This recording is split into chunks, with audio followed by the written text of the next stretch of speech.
విన్భక్తి ప్రేక్షకులందరికీ నమస్కారం. మనతో పాటుకున్నారు ప్రముఖ ఆధ్యాత్మికవేత్త జ్యోతిష్య పండితులు బ్రహ్మశ్రీ డాక్టర్ గుండెపోయిడి శివసుధీర్ శర్మ గురుగారు ఉన్నారు. మాట్లాడదాం. నమస్కారం గురుగారు. శ్రీమాత్రే నమః. శ్రీ గురుభ్యో నమః. గురుగారు, మాఘ మాసములో వసంత పంచమి వస్తుంది. ఆ రోజు విశిష్టత చెప్పండి. అలాగే ఆ రోజున అందరూ ఎలా వినియోగించుకోవాలి, ముఖ్యంగా ఏం చేసుకోవాలి ఆ రోజంతా? వసంత పంచమి అంటేనే రాజశ్యామల నవరాత్రుల్లో వస్తుంది. అవును, మనం చెప్పుకుంటూ ఉంటాం. శ్యామల అమ్మవారు అంటేనే సరస్వతి స్వరూపం. వసంత పంచమి సరస్వతి అమ్మవారు పుట్టినటువంటి పుట్టినరోజు. ఆ రోజున విద్యార్థులు అంటే ఏదో డిగ్రీ చదువుకుంటున్న వాళ్ళు, ఎల్కేజీ నుంచి డిగ్రీ వరకు చదువుకుంటున్న వాళ్ళు వీళ్ళు కాదు. వీళ్ళే కాకుండా ప్రతి ఒక్కరూ కూడాను విద్యార్థులే. ఎప్పుడైతే మనం విద్యార్థి దశలో ఉన్నాము అని చెప్పి ఫీల్ అవుతుంటామో, గురు స్థానంలో ఉంటాం, మనమే గురువు అనుకుంటామో, విద్యార్థి కంటే ఘోరంగా ఉంటాం. ఎప్పుడూ నిత్య విద్యార్థిగా మన మానవ జీవితం సాగుతూ ఉండాలి. ఎన్ని నేర్చుకుంటూనే ఉంటాం. నేర్చుకోగలిగినటువంటి పరిస్థితులు తప్పనిసరిగా ఉన్నాయి. పీజీ చేసినటువంటి వాళ్ళకి ఇంకా పై స్థాయి చదువులు లేవా? ఆ పై స్థాయి చదువుకున్నటువంటి వాళ్ళకి ఇంకా పై స్థాయి చదువులు లేవా?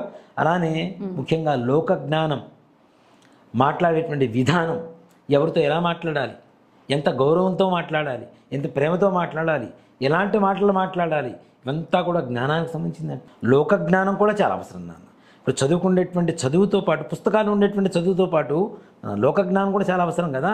ఇప్పుడు నిజంగా కరివేపాకు ఒక కట్ట ఉంది, మార్కెట్కి పోతాం, లోక జ్ఞానం తెలియదు, వాడు 1000 రూపాయలు అంటాడు. 1000 రూపాయలు ఇచ్చి తెచ్చుకుంటే అది లోక జ్ఞానం లేనట్టేగా. అది ఎంతవరకు వర్త్ అనేది మనకు తెలిసి ఉన్నది, అది లోక జ్ఞానం అవుతుంది.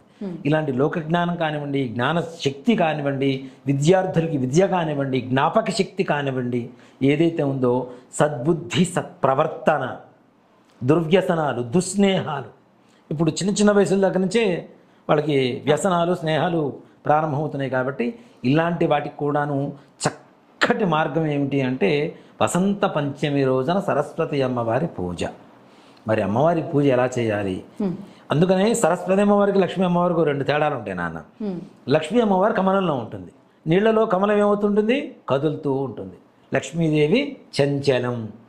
సరస్వతి అమ్మవారి ఫోటో చూడండి, ఎక్కడ చూసినా రాయి మీద కూర్చొని ఉంటుంది, స్థిరత్వం. లక్ష్మీ సరస్వతికి ఉండేటువంటి తేడా అదే. స్థిరత్వం, అది చంచలం. అంటే స్థిరమైనటువంటి బుద్ధిని ఇవ్వగలిగినటువంటి ఒక ఇది కూడా. కన్ఫ్యూజన్ స్టేజ్ ఎక్కువగా ఉంటుంది చాలామందికి కూడాను. చేద్దామా వద్దా, పనిలో దిగిన తర్వాత కూడా కన్ఫ్యూజనే. అలాంటి కన్ఫ్యూజన్ స్టేజ్ నుంచి బయటికి తీసుకొచ్చి ఒక స్థిరమైనటువంటి ఆలోచనని ఇవ్వగలిగినటువంటి శక్తి కూడాను జ్ఞాన సరస్వతి అమ్మవారు. ఈ జ్ఞాన సరస్వతి అమ్మవారి పరిపూర్ణమైన అనుగ్రహం కలిగితే అన్ని చక్కటి మంచి లక్షణాలు ఉంటాయి.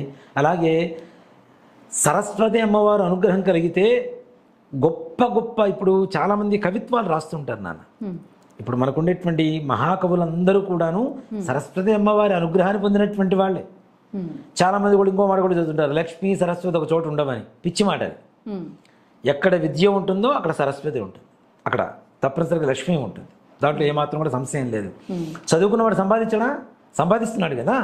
ఎక్కడో కొంతమందికి ఏదో వాళ్ళ జాతకంలో ఉండేటువంటి సమస్యల వల్ల ఇది అవుతుంది. కానీ సరస్వతి ఎక్కడ ఉంటే అక్కడ జ్ఞానం ఉంటుంది, లక్ష్మీదేవి అనుగ్రహం కూడా పరిపూర్ణంగా కలుగుతుంది. ఒక ఇంట్లోకి 3 వచ్చారు, బయట నిల్చున్నారు. బయట నిల్చున్న తర్వాత ప్రేమ, ఐశ్వర్యం, విద్య, ఈ 3 వచ్చారు.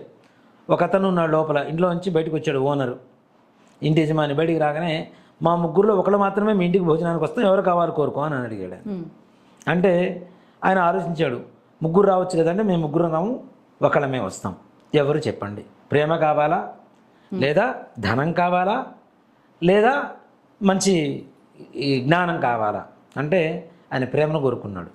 ప్రేమ లోపలికి రాగానే ప్రేమతో పాటు మిగిలిన 2 కూడా లోపలికి వచ్చేసారు. తెలివైన ఆయన. ప్రేమ ఉంటే వీళ్ళందరూ వచ్చేసారు కదా.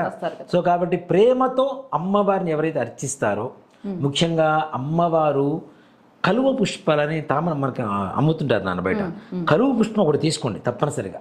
ఆ రోజున ఇంట్లో సరస్వతి అమ్మవారి పటం ఉందా లేదా తీసి పక్కన పెడితే, ఏ అమ్మవారి పటం ఉందైనా కలువ పుష్పాన్ని పెట్టి సరస్వతి అమ్మవారి అష్టోత్తరాన్ని కుంకుమతో అర్చన చేసి అమ్మవారికి ఎవరైతే పాలతో తయారు చేసినటువంటి పొంగలి, స్వీట్ పొంగల్ అంటాం కదా, అది నివేదన పెడతారో అమ్మవారి అనుగ్రహం పరిపూర్ణంగా కలుగుతుంది.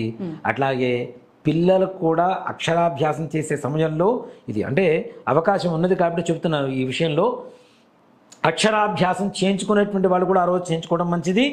ఎవరైతే అక్షరాభ్యాసం చేయించుకుంటున్నారో ఆ రోజు కాదు మరే ఇతర రోజుల్లో అయినా సరే చేయించుకుంటున్నారో తప్పనిసరిగా పూర్వకాలంలో మనకి మురుమురాలు తర్వాత పుట్నాలు బెల్లం కలిపి పెట్టేవాళ్ళు కదా. ఇప్పుడు ఏంటి చాక్లెట్లు, బిస్కెట్లు, పిజ్జాలు, బర్గర్లు, నానా రకాలైనటువంటి అడ్డమైన గడ్డి అంతా వచ్చేసింది. ఇవి కాదు, మురుమురాలు పెట్టడంలో కూడా ఒక పరమార్థం ఉంటుంది.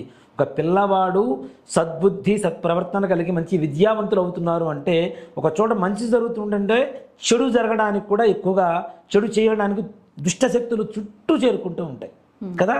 మరి పిల్లవాడు అక్షరాభ్యాస సమయంలో పిల్లలందరికీ పప్పు బెల్లాలు వచ్చుతారు.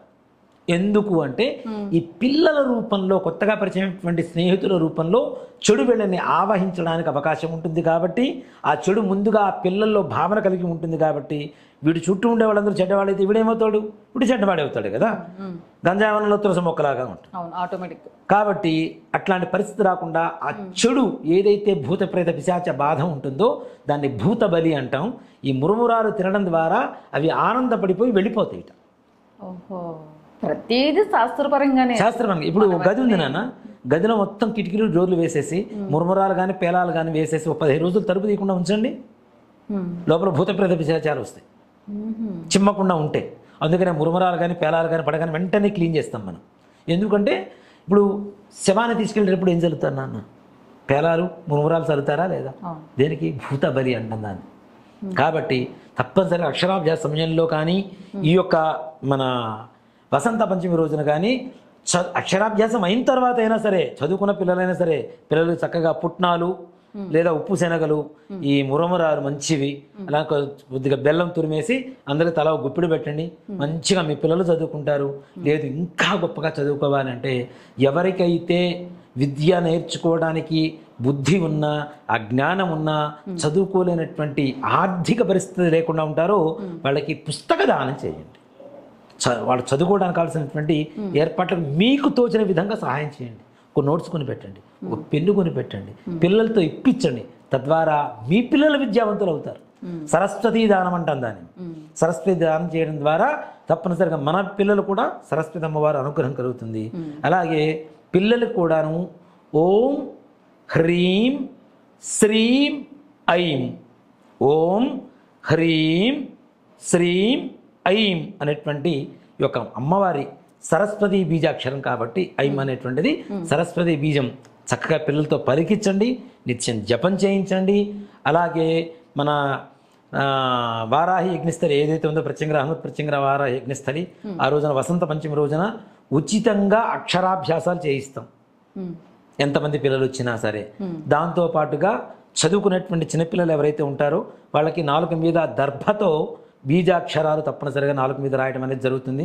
సరస్వతి అమ్మవారి బీజాక్షరాలు. ఎవరైనా పిల్లలు రావాలి వద్దామనుకునేటువంటి వాళ్ళు కూడా దయచేసి కొంతమంది ఇంతమంది అనేటువంటి ఒక సంఖ్య ఉంటుంది కాబట్టి తప్పనిసరిగా ముందుగా నమోదు చేసుకోండి. ఏ రకమైనటువంటి రుసుము లేదు. వాళ్ళకి సరస్వతి అమ్మవారి అనుగ్రహం కలిగజేస్తే దేశానికి ఉపయోగపడతారు అనేటువంటి ఒక సత్సంకల్పంతో ఈ యొక్క పని చేస్తున్నాం మనం. కాబట్టి ప్రతి ఒక్కరు కూడా రావచ్చు, ఆ రోజున చక్కగా కార్యక్రమంలో పాల్గొనవచ్చు. మంచి అవకాశం, చక్కగా అందరూ పాల్గొనండి. నేనే స్వయంగా బీజాక్షరాలు రాసిస్తాను. మీరేనా? నేనే రాస్తాను. అయ్యయ్యో, చక్కగా పేరెంట్స్ అందరూ పిల్లలకు ఉపయోగించుకుంటే చాలా మంచి అవకాశం కల్పిస్తున్నారు గురుగారు. నమస్తే. శ్రీమాత్రే నమః. శ్రీ గురుభ్యో నమః.